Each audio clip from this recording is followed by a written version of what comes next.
Hey, friends all over the world. I'm literally about to fly out and I'll just be back in a day.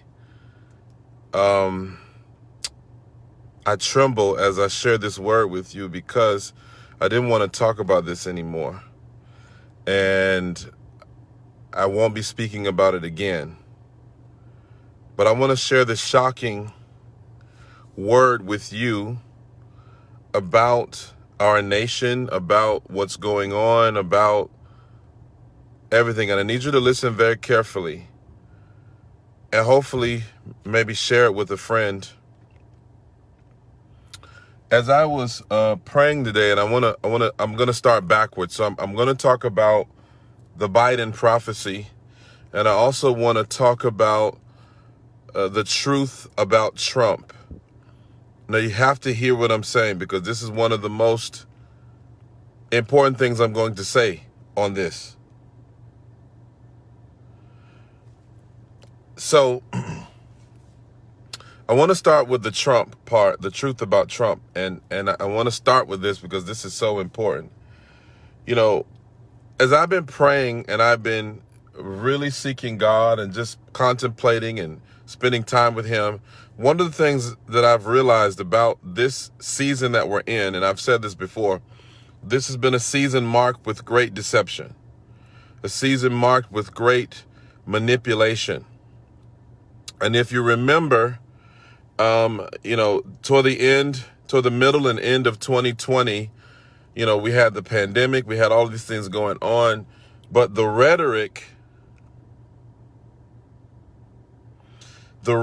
surrounding this season and the rhetoric surrounding Trump was that he's dangerous, he needs to be removed, he's a threat to democracy, our nation is going to be safer when he's gone, and we need to we need to do whatever we can to get rid of him. He's not safe. And so this was the moniker. This was the push.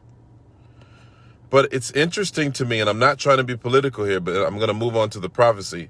But it's interesting to me that in the first 90 days of this current administration, we've had armed conflict. We've had, I should say a conflict. I don't know if it's, there was a Syrian situation. We've had more mass shootings than we've had in a very long time. We've had violence against ethnic minorities. There's a lot going on. And so my question is, who are we going to blame it on now? Like, who's to blame for this? If the greatest threat was the outgoing administration, who's the greatest threat now? And that's a rhetorical question. But I'm gonna give you this word. I want you to think about this and really hear me and really think about what I'm saying and really share this. So the Lord began to deal with me about this current administration and the culture that's proliferating now. And one of the words that the Lord spoke to me is this. He said, Dagon will fall. Dagon will fall. Dagon. Dagon is the Philistine god, the ancient Mesopotamian god that was worshipped. And the Bible says in 1 Samuel chapter 5 that the Philistines stole the Ark of the Covenant and they brought it into the house of Dagon. Now, let me go back to something that happened in the book of 1 Samuel. When you study 1 Samuel, you'll begin to see that, and I've shared this with you before, but you'll begin to see that it begins with, of course, Hannah or Hannah. She has the promised son. She gives birth to a child supernaturally who she was barren before, and she gives birth to Samuel, and he is devoted to the Lord as he is supposed to be devoted to the Lord, and he is raised in the temple with the high priest Eli. And so Eli is training him. He is his mentor, and Samuel gets a prophetic word over Israel. I'm just paraphrasing for time, that basically the glory will depart from Israel, that there will be Ichabod or Ichabod, and the glory is departed from Israel. The glory is leaving Israel, and the word of the Lord will become dearth. It will become dearth. There will be a dearth of the word in the land. And so we see Elijah, of course, Eli and his sons die as a judgment of God. And then, of course, the people ask for a king. And this is all happening in succession. They ask for a king in the form of Saul. Saul rebels. He's a narcissist. He rebels against God because of rebellion and witchcraft. He is replaced.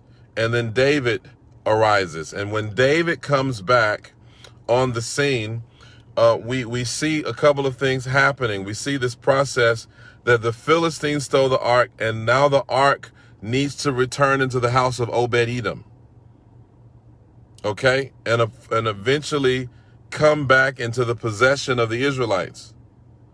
Now, why is this important? Because if we look at what's happening, we can see a biblical parallel.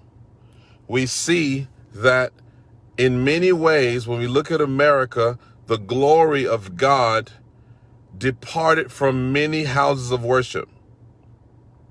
And as a result of that departure of the houses of the glory from the houses of worship, we've replaced worship with entertainment and smoke machines and good coffee bars and motivational sermons.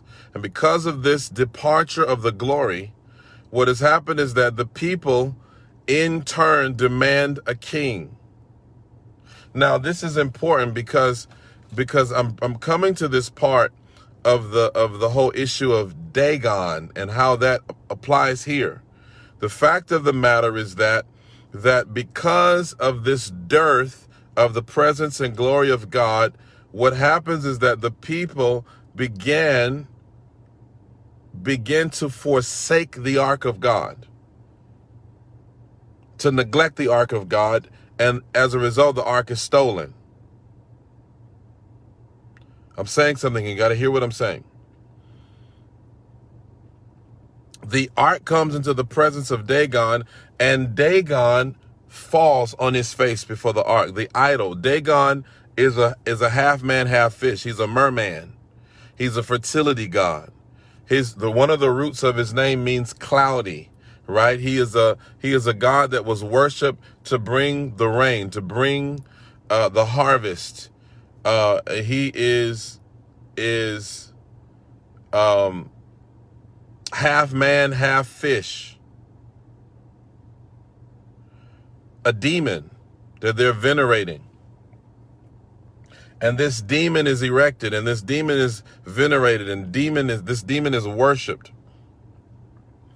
over the Philistine nation.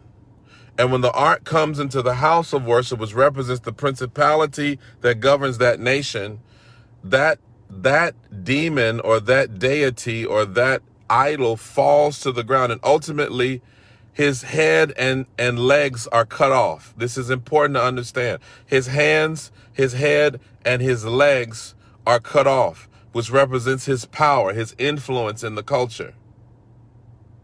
And here it is, God is saying that there has been a turning away from the ark. And in many ways, the prophets of God have been silent because of the dearth of the word of the Lord, and because of the intimidation. So many prophets have been silent. They've not been speaking anymore because we saw what happened in the last 6 months.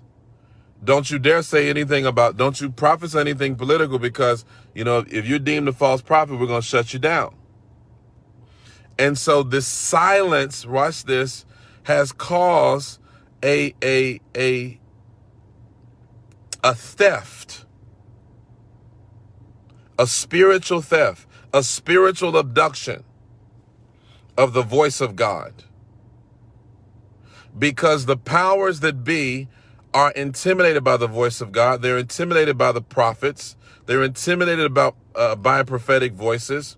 And here it is, this deity which is responsible for the abduction of the ark, is the same deity that will bow before the ark of God, representing the glory and the presence of God. And I'm prophesying that the ark of the covenant, and this is not, I'm not talking about in a physical sense. I'm talking about in an anagogical sense, if you will, the spiritual understanding or the deeper spiritual revelation behind this is that the presence of God is about to manifest in the earth, and that the idols that we've set up in government, the idols we've set up in culture, they are about to fall, they are about to be disempowered, and the prophets of God are going to rise again. The prophets of God will rise. The voice of God will rise once again. And that the spirit of intimidation and the spirit of fear that has been shrouding God's people is about to be broken once and for all. And those who have stolen, those who have abducted, those who have gained illegally will be held to account. And the spirits, the forces, the powers, the principalities precipitating this theft will be brought to their knees. Share this.